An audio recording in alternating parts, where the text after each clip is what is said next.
he has transformed his class using ALEKS, how he has used personalized instruction for his students, how it has impacted their grades. And I don't want to give too much away, but it's going to tell you how you can transform your class using ALEKS. And we're going to hear a live story from his side as well regarding how he has done it. I'm a marketing manager at McGraw Hill, and I am your moderator for the day, for the session. I will be monitoring the chat box, the Q&A box, here to support you in the background if you need any kind of help. I'm your person, basically. If you face any technical difficulties, let me know. I'm very, very pleased to have Dale Johnson with us today. Dale Johnson is the Director of Digital Innovation at Arizona State University. He actually leads and has implemented digital solutions to enable student success. So he actually is the Director of Digital Innovation, which means he has led all these transformations. So that's why I'm very excited to hear from him how he has done it, what are the strategies, what has he done that we can adopt and hear from. He's also done 30 conferences across various countries, including Singapore, South Korea, Brazil, Rwanda. You can see that all on your screen, and several workshops across. He's also, I don't know if many of you will remember, but he's also led a webinar for us earlier, I think last year, and it was very well received. That's why we requested if he could come in again. He's also, lastly, won several awards, including the WCET award, recognizing his leadership and excellence in practice. So before I hand over to Dale, I quickly want to let you know a few housekeeping slides. You will get the recording of this session. I know I got a few instructors to say that we have a class at 10 a.m. and we'd very much love to join the session. However, we will not be able to. Can you send us a recording of the session? So yes, even if your colleagues couldn't join, that's fine. We will be sending you the recording of this webinar after it's completed, which is like in this week.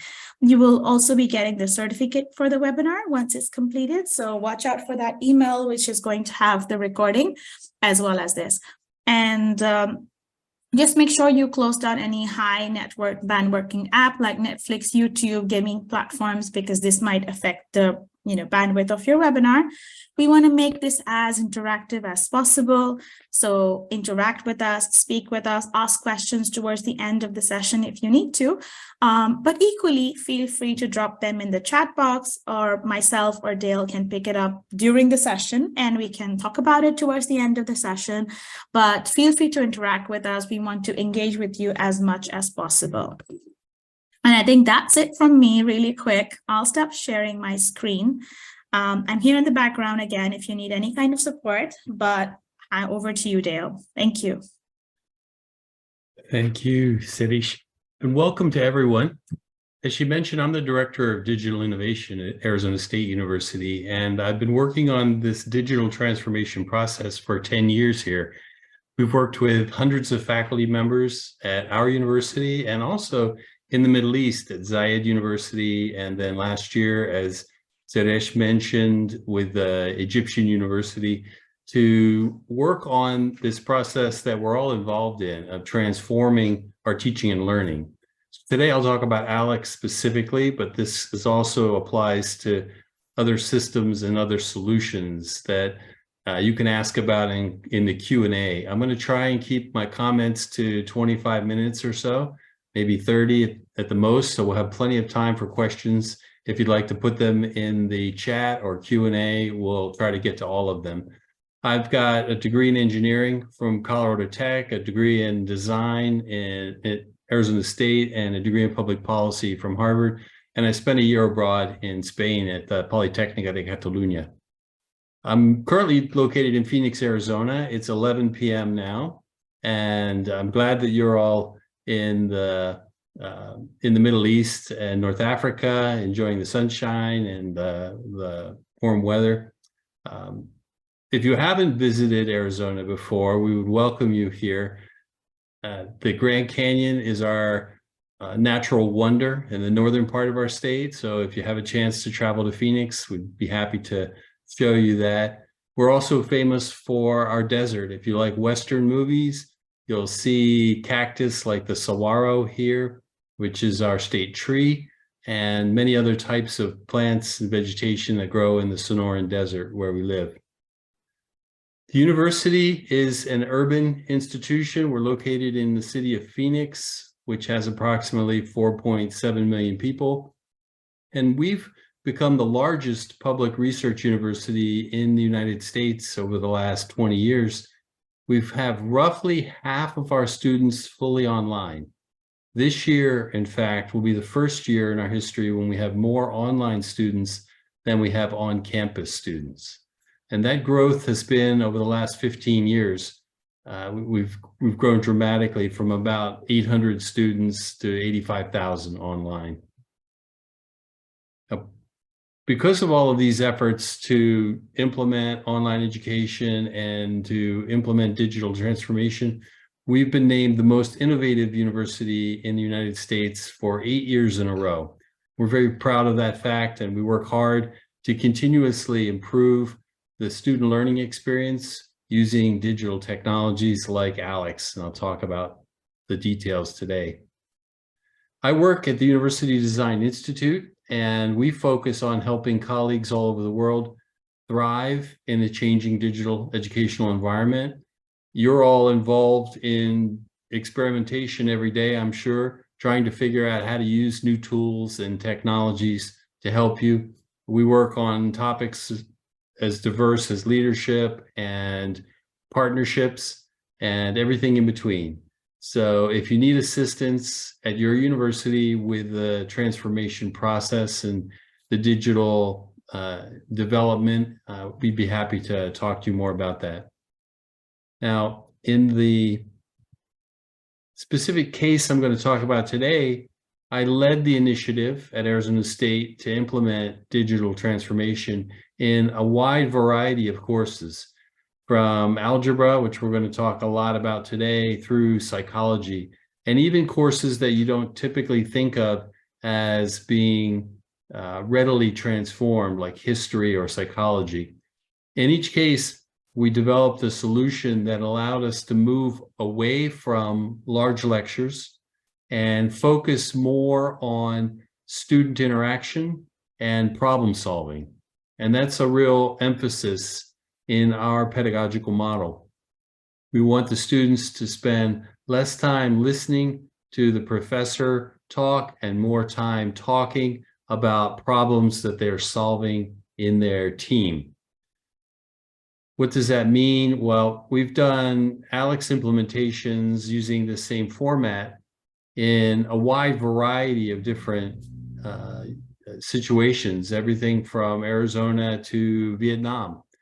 I've worked on implementations in primary school, secondary school, and university level. So any questions that you might have about any of those situations, I'd be happy to discuss as part of this conversation. I hope you have a little bit of experience with ALEKS. If you don't, I'll talk a little bit more about the technology later, but I wanted to start with the basic question that I receive all the time when I work with faculty members and leaders, colleagues all over the world, which is, why do we need to change how we teach? And one of the primary drivers is student attention. We have lost control of the classroom because of all of the technologies that we all carry with us every day now. Right now, you're probably checking your emails or looking at your cell phones, texting your colleagues, and trying to multitask. So it's my job to maintain your attention, just like it's your job as an educator to maintain the attention of your students. So when we face a classroom full of technology, we have to react to reclaim their attention, because we know that even though we've added technology to the classroom, we don't necessarily have control over that technology.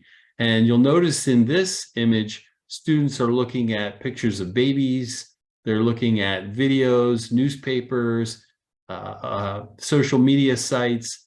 So there's actually a lot of distraction and a lot of things that draw the students' attention away from the lesson.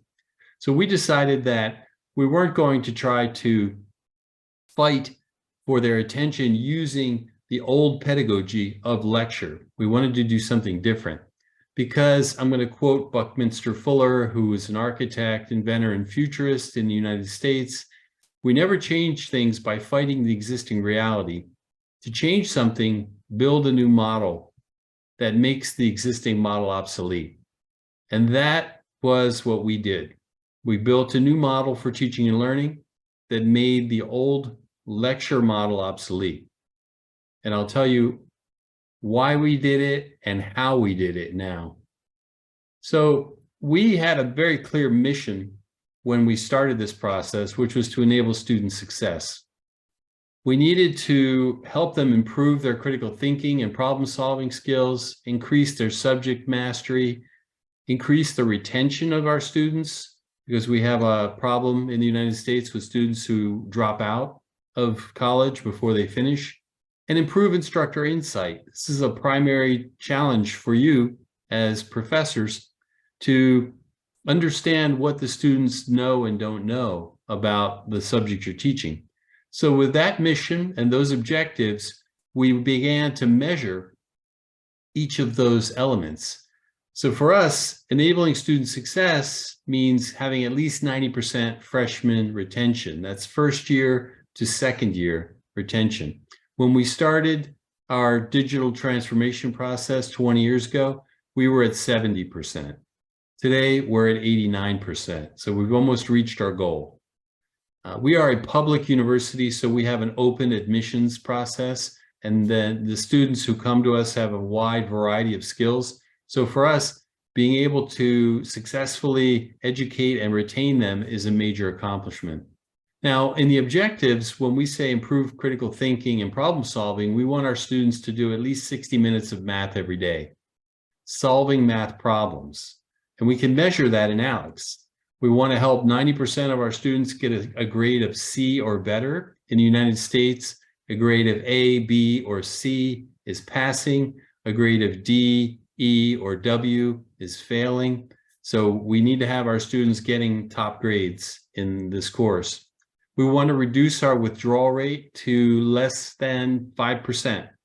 In some of our classes, like algebra, we'll have withdrawal rates of 20 to 30%. And we need to find a way to engage our students in the new pedagogical model so that they don't drop out. And finally, we want to identify the struggling students by week 2 of our semester. If we don't know who's not learning, we can't adapt to that educational need. We can't improve their outcome. So we need to provide information to you, the professors, so that you can help the students that are struggling.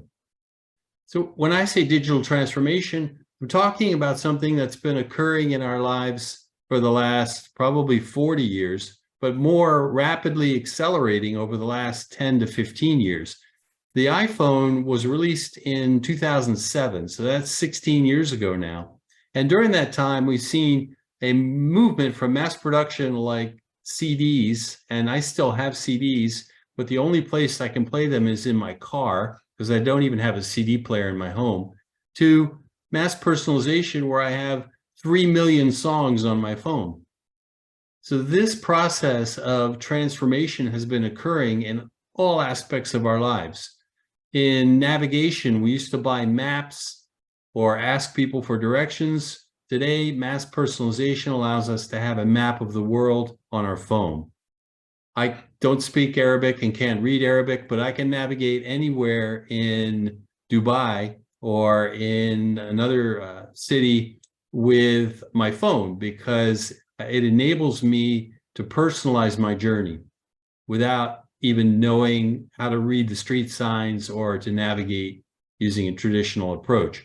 So that process is also happening in areas like healthcare, where our treatment used to be the same for all people. Today, we're doing DNA analysis and we're developing personalized treatment plans. This is going to be a continuous process, probably for the next 40 or 50 years, as every aspect of our life, from healthcare to education, is going to be transformed by mass personalization.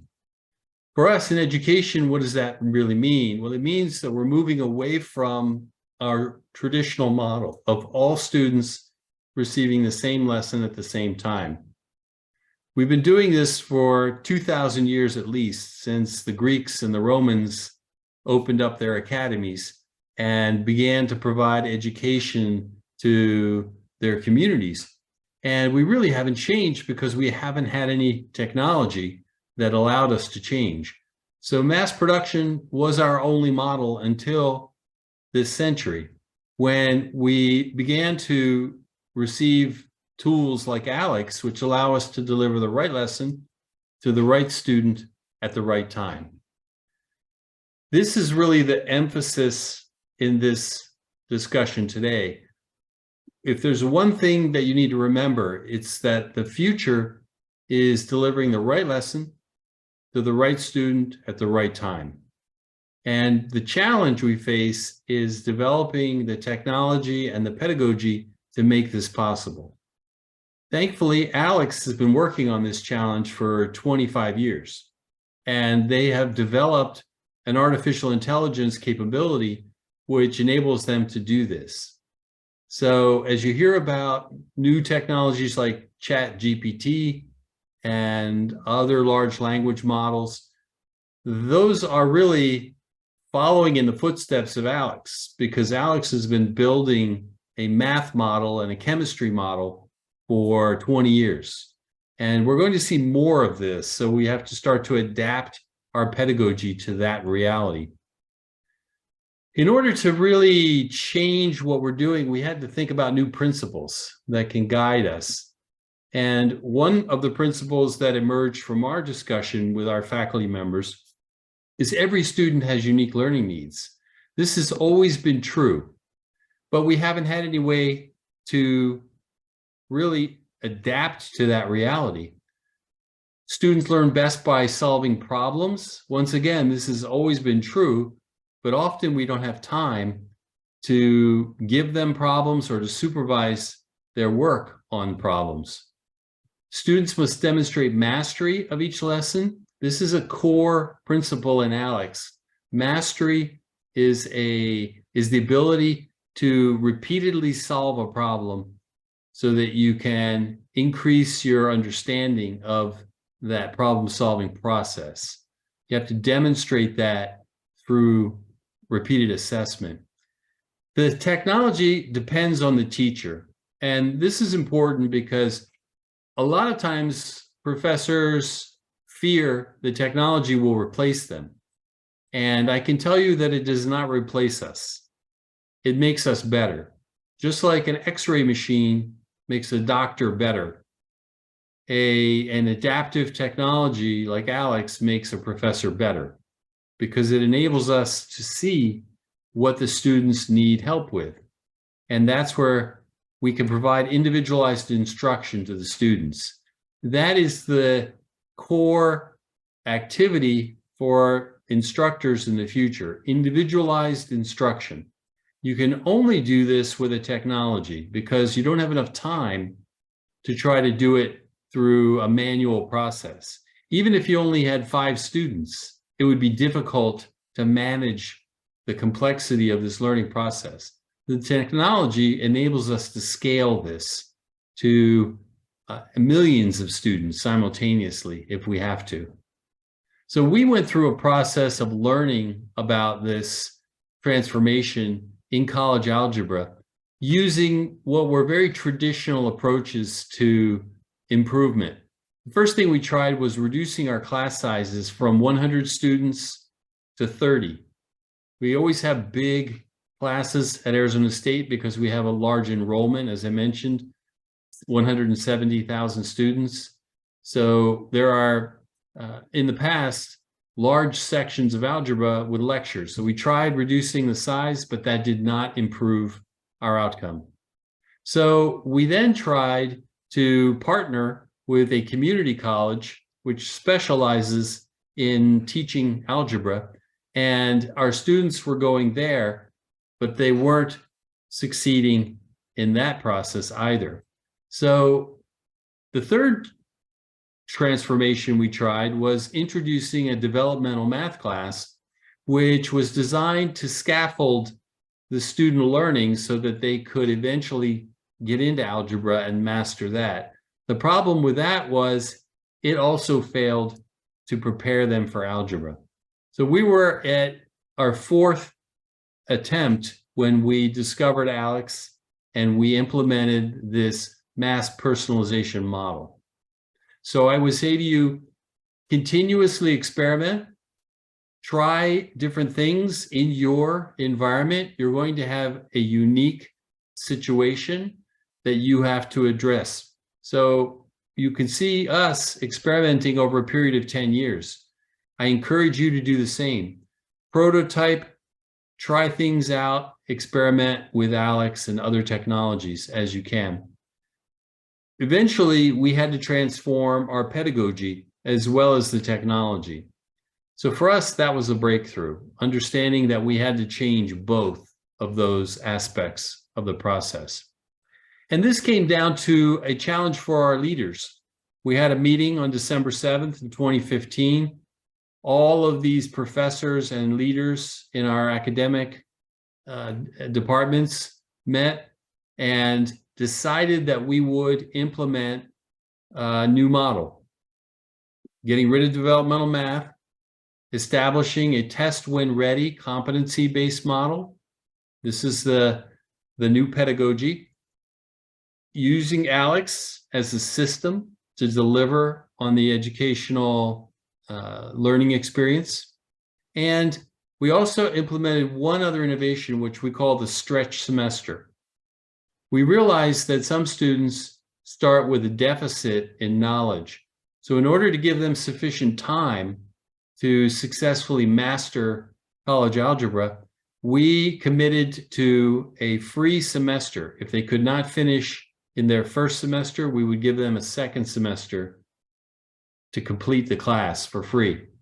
And we were able to do this because ALEKS can track their progress, and we could understand that they were learning, but they weren't able to successfully complete the course. So for us, all of these new innovations were part of the program to holistically change our course. So when I say mass personalization, and I use a term like personal learning paths, they're really focused on delivering insight to you, the professor, and to the students. The information technology creates new insights for us so that we can provide individualized instruction. Our old model was a black box. We didn't know the answers to basic questions like who needs help? What do they need help with? What's the best way to help? These are fundamental questions that every professor has about every student. And what we're trying to figure out is how to get that information and insight into the hands of the professors. And for us, ALEKS delivered on that need. This is an example of an information graphic for 100 students in college algebra. If you'll notice on the vertical axis, there were 350 plus topics that were defined by our professors and were implemented in ALEKS. This was a course that went from August to December, a fall semester in the United States. And what you're looking at is the personalized learning path of each student. Each colored line represents one student. So let me give you a little bit of insight into how ALEKS provides us with the information we need. First, there's an initial knowledge check, which assesses the student's current knowledge of college algebra. You'll notice that the students start at very different levels. Some students have zero knowledge, and some students are completed 50% of the coursework on the first day of class because they've already mastered those topics. Now, ALEKS does this assessment based on the artificial intelligence that it has and all of the other students that have gone through this course before. There have been millions and millions of students that have taken college algebra. So it's using that knowledge to predict which students have completed which topics. Now, when you look at an individual like this, you'll see they go from 0 to 100% complete in one semester. Each horizontal line represents time, and each vertical represents mastery. So they are working their way through the course material, mastering each topic along the way. And what you'll find is there are students like this that are very diligent. There are other students that are already halfway done with the course on the first day, and they finish more rapidly. This student actually finishes the first week of October. So when I mentioned we have a test when ready model, they take the final exam in October. We do not make them wait until the end of the semester. We want to honor their work and their knowledge by giving them the final exam and allowing them to take the rest of the semester and focus on other topics, other subjects that they might be studying. They might be studying French or history or psychology. So it's important for us to respect that and say, you finished the class early. Now, there are other students like this who are making progress, but then struggle and end up without completing the course. This is a student that we would give a stretch semester, extra 16 weeks to complete. For us, knowing all of this about each of our students is critical to the success of our new model. And we have done this with over 10,000 students a year. The reason why it's important for us to use a technology like ALEKS is because we have such large numbers of students. This is just one course, college algebra. We have 10,000 students. It's our largest course at Arizona State University. So you can see the challenge we face. We have more than 50 instructors teaching in this course. And under the old model, mass production, we were struggling to get 62% success rate. That means that 38% of our students were failing this course. When we implemented ALEKS, we were able to increase our success rate by 17 percentage points, which is unprecedented in our experience and in my conversations with colleagues all over the world. No one has ever seen an improvement of this magnitude in this short period of time over a period of 3 years. So we attribute that to a combination of the new pedagogy and the new technology, being ALEKS. All of this is to say that the technology now is part of our teaching process. It's critical to the success of this mass personalization model. So these are students who are now going on to calculus or to study statistics or take other math courses afterwards. Now I want to talk about how this changes what we do. It eliminates the lecture. As part of our program, we videotaped the 350 plus topic lessons in a video studio, and we put them in ALEKS. So when a student was struggling, they were able to find a video to explain the lesson to them. This is a just-in-time learning model. So like you use YouTube to find some specific lesson to help you, we encourage our students to use our videos in ALEKS. And the faculty members now are creating and configuring the digital content. They're designing the new learning experiences. They're using the learning analytics in ALEKS to diagnose problems in the student learning process, and they're providing individual instruction. So all of these are new tasks. We eliminate lecture and we start doing these things. And finally, they're leading students through problem-solving exercises. So this is part of the new culture and the new pedagogy that we're implementing. Here's an example of a video. This video would be linked into the ALEKS system, and when students get to a lesson, they can open the video with an Arizona State University professor giving the lesson. That way, they're not going to YouTube or doing a Google search or using some other system. They can stay focused on using our lessons videotaped in the system. During the class, the role of the professor changes to more of a coach.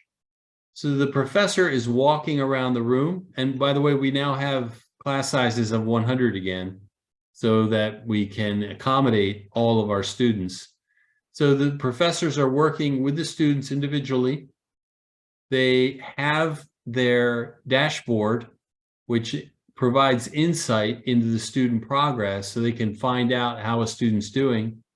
And the students know that the faculty member can see their progress. So they're working hard. If a student doesn't do work in ALEKS for 3 or 4 days, the professor knows that and can reach out proactively to the student to make sure that they continue to learn. We want them to do 60 minutes of math every day, and ALEKS allows us to monitor that process. So you may know ALEKS is an acronym. It's Assessment and Learning in Knowledge Spaces. ALEKS is composed of topics that are mapped to your curriculum. And that was the process I mentioned earlier. Our professors chose the topics that are part of our college algebra curriculum. Your curriculum might be different. ALEKS does the initial knowledge check, develops a personalized lesson path, and then delivers the lessons in a way that establishes mastery. Mastery is indicated by doing 3 problems correct in a row, and then being able to replicate that later on as part of a constant review and reassessment process. They do what they call progress knowledge checks. And if a student does not demonstrate mastery, they can actually lose topics. This is a very important point in the learning process. Students forget the knowledge that they learned 3 or 4 weeks ago. ALEKS is constantly reminding them that they have to learn it well enough to remember it and not simply forget it after the exam. So that's part of the mastery model. Now, in the technology process, what we're moving from is something that is traditionally fixed. If you're using a learning management system like Moodle or Canvas or Blackboard or D2L, Brightspace, then you're in a fixed lesson plan. Your syllabus is a fixed lesson plan. In ALEKS, the adaptive model is variable. The presentation goes from being group presentation, same lesson for all, to being individual, right lesson to the right student at the right time. And the content goes from being common to being personalized. The world is changing from a static to a dynamic learning environment. This is happening, as I mentioned earlier, in every aspect of our lives. So for education, we are now at that frontier, and we have the tools like ALEKS to implement a dynamic learning environment. For our students, this actually has a number of benefits that are beyond just using a technology. ALEKS allowed us to stack up multiple years of learning within the same course. For example, we designed college algebra with 350 lessons, but we also put in there 12th grade math, 11th grade math, 10th grade, and 9th grade math integrated under the college algebra course. So if a student is struggling with a lesson in algebra, ALEKS provides remediation. It goes back, it enables students to review the lessons again and eventually move forward. That's the benefit of having an adaptive technology. The mastery of each of those steps culminates in the advancement of the student. So it is a remediation and assessment model that is using mastery to continuously educate the student. This is important because delayed assistance is denial of learning. We know from learning science that if a student has a question, we have to respond quickly. So the rapid remediation that ALEKS provides is something that we can't do at 3 o'clock in the morning when a student is trying to learn algebra, or at 11 o'clock in the morning when they're working with their friends trying to study. Those are times when we might have other obligations and we can't be immediately available. ALEKS is available 24 hours a day, 7 days a week, 365 days a year to deliver rapid remediation. And this comes down to what I call the 3 R's: respect the student's prior knowledge, respond to their learning needs, and reduce gaps in their understanding. The personalized learning path enables them to take control of their learning process. So they are an agent of change in the learning process. By providing the 3 R's and supporting them, we are helping them be more successful. And for us, we have the 3 M's: monitor which students need assistance, measure curriculum performance, and maximize course outcomes. ALEKS delivers a tremendous amount of data that you can use to analyze student performance and to determine what's working and not working in your course. We continuously evaluate our course material, our video lessons, our support text and other material in order to improve our outcome from our student learning process. That kind of work requires a team. It starts with a faculty member, but you're also going to need help, because no one person can be a master of all of these different skill sets. So we have instructional designers, we have technologists that support the faculty, we have vendor personnel like Sharish to help us understand ALEKS and implement it effectively. We use graphic designers as part of our video and information graphic process. We have video producers who help the faculty members record the lessons and ensure a quality product. We have librarians that help us do research, and we have good leadership that supports this process.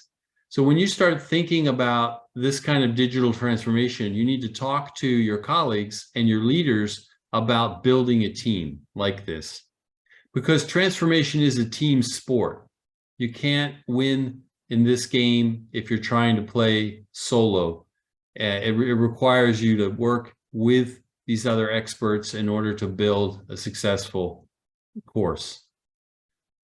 When we talk about leadership, we talk about faculty member leadership plus department chairpersons. If you have an academic leader who does not support digital tools and technologies, that's going to cause a breakdown. What about the deans? You need support from your college leadership and your university leaders. All 4 levels of leadership have to be aligned to enable your success. If there's any member of this chain of command who doesn't believe in the process of digital transformation, then it's going to fail. I can tell you from my experience of working for the last 10 years with hundreds of faculty members and academic leaders, that you need all of these people, these 4 levels of leadership, to be aligned. So that can take a lot of work. You have to build their confidence that the digital transformation is going to provide benefits to your students. So we had strong provost and department chair leadership at Arizona State. We had funding to pay the faculty members for the extra work. We typically will give them 1 month of extra salary as an incentive to build a new course. And we had a team of 8 faculty members working on college algebra. So we were paying 8 extra months of salary for that process. We had faculty leadership and creativity during the process to continuously challenge and improve our design of the course. We use instructor peer mentoring for training. As I mentioned, we have more than 50 faculty members. So we started with a team of 8, and we had to train all 50. So we meet regularly with our faculty colleagues to make sure they are successful. And we had a lot of patience. As you heard earlier, it took us 10 years to get to the point where we were ready for this transformation. We failed repeatedly, but we didn't let failure stop us. We used that failure as a learning opportunity so that we could continually improve. So at the end of all of this, as we were discussing the outcome with our colleagues, I was presenting the data and the results, and I actually brought in some apple cider. So we're not allowed to drink alcohol on university property. So I brought in a dozen bottles of apple cider, and we raised our glasses to toast all the hard work of the faculty members and the leadership of the university in building a successful program. So you have to celebrate your successes when you have them. I like to finish with this quote because I want to challenge you to think about your future. And I love what Alan Kay said, the best way to predict the future is to invent it. So I want you to invent your future at your university for teaching your students in the most successful way possible. So I look forward to answering your questions and providing any additional background that you might have. Thank you very much for your attention. Thank you so much. I learned a lot about your transformation journey. So thank you so much for sharing that with us. I think a lot of it was new information for me as well, actually. So thank you so much. It's great how the transformation worked for you. And as you said, it's something that's piece by piece anyway. So, but yes, I want to open the floor for questions. If any of you have any questions, I see Maha is raising her hand. I wonder, Maha, if that's a mistake, or do you have a question for us? No pressure though. If you have any questions, okay, she's not raising her hand anymore. So anyone has any questions, let us know. Now is the time. You can, there's no right or wrong question, but equally, if you don't have a question, that's fine as well. I'm going to wait for a few seconds. So if you, okay, there you go. Scott has a question. It says, were the assessments results to measure the difference between mass production and mass personalization the same? Question mark. That is written exams, summative assessment on paper, or were the assessments done differently? So the assessments were the same, but the implementation model was different. When we did them in the mass production model, we had hand graded papers. So the faculty members would spend hours and hours grading papers. When we switched to ALEKS, we loaded our assessments into the technology. So it was reduction of our grading to 0. The system does all the grading for us. And you can even configure it to create the assessment if you wanted to. Our faculty members wanted to have the same assessment for both of those different models. So they loaded our questions into ALEKS. But if you don't have your assessments well defined, ALEKS will generate questions for you. And they were done in a proctored environment in both cases. In the old model, the students would come for 1 hour and would all sit in the classroom and take the same exam at the same time. In the new model, we have a section of the class. When a student gets to the level for the exam, we have 3 exams plus a final. So when they reach the level 1, they are asked to take that level 1 exam within 7 days of reaching that first level. They have a special section in the class, so they come to class. All students are required to come to class 3 times a week, by the way. So they are still in class, but they're working on ALEKS in class, as you saw in that image. They sit in a special section, which is proctored. They take the exam online, and they get an instant result. So for us, that was part of the pedagogical change. We had to manage the classroom differently for our test win ready model.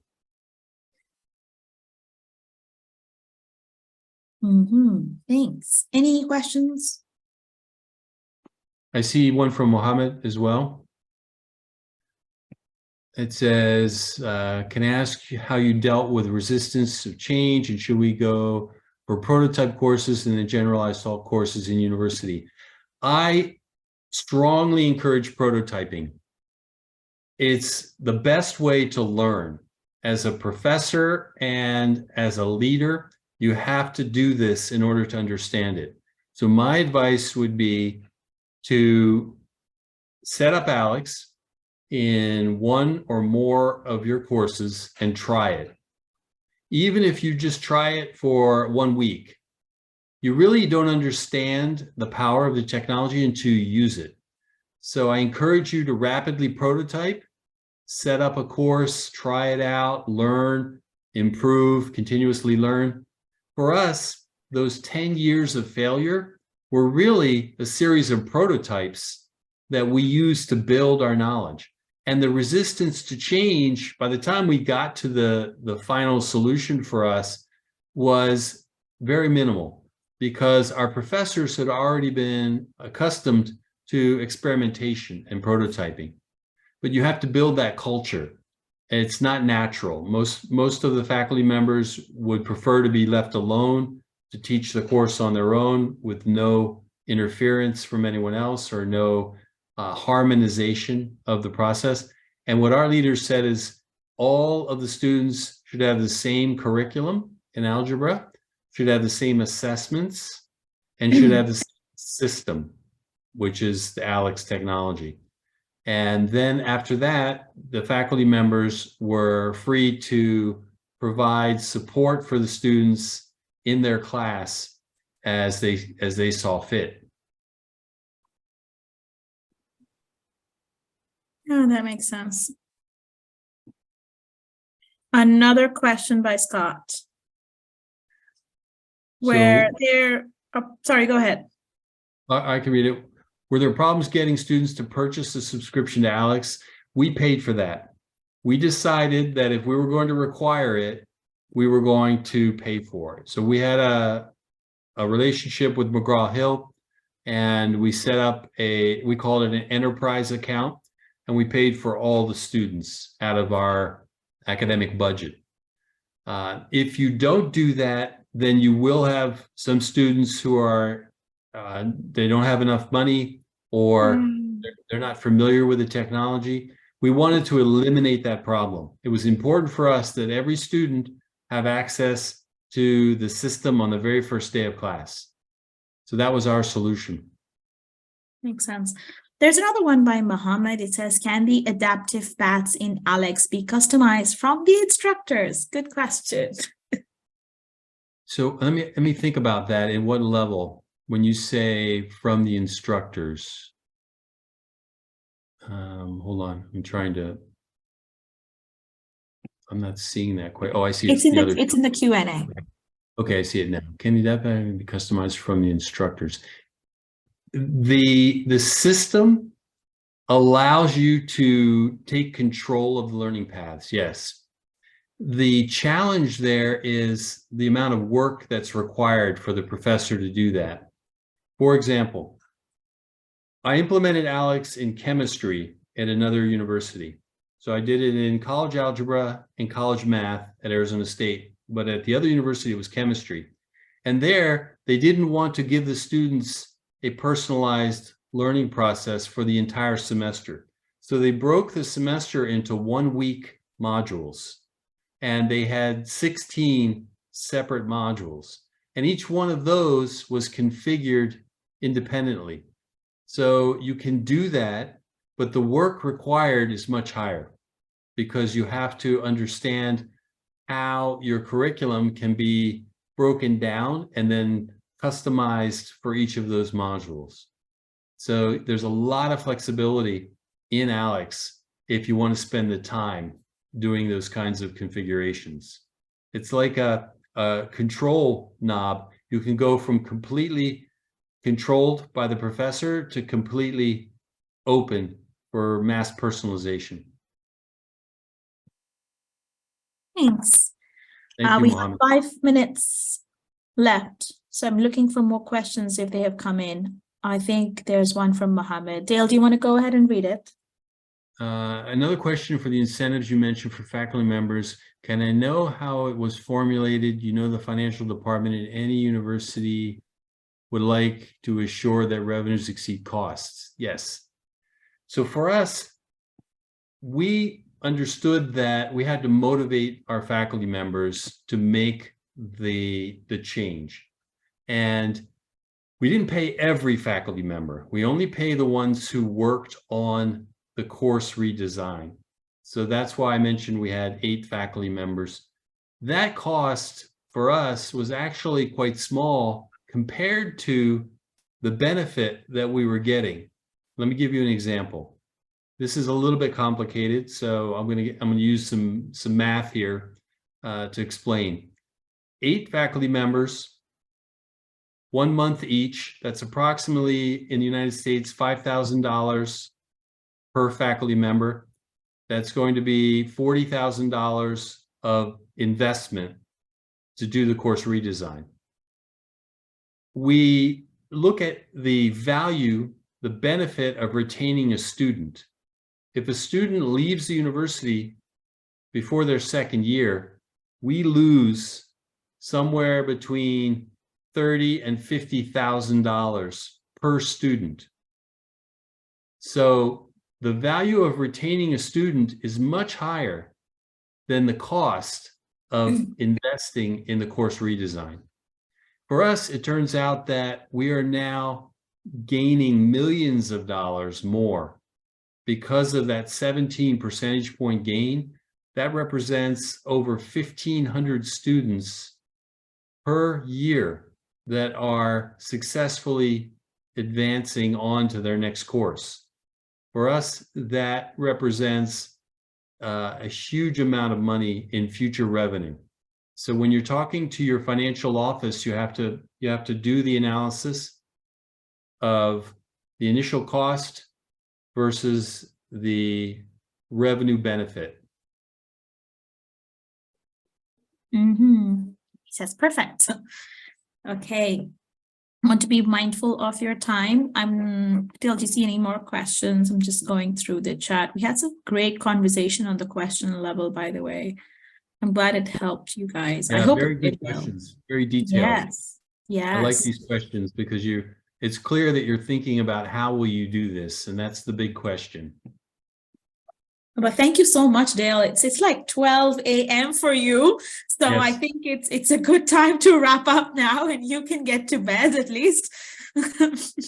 I'm happy to take more questions on the on an email if that's what you think is better. I can drop my email address. So if you're looking for any transformation in your in your university or anything, I'm happy to connect with you with a learning consultant that's in your region.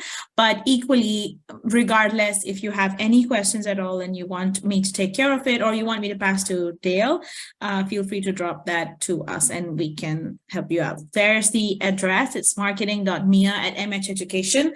I hope you benefit from the session today and look out for your emails your inbox, because you will receive an email from us with the recording of the session as well as the certificate. Until then, thank you so much for joining. We'll be doing more of these webinars if they help you in the future. So thank you so much for joining us today and have a great day. Thank you so much, Dale. You're Appreciate welcome. you being here. Bye. Have a great day. Bye-bye.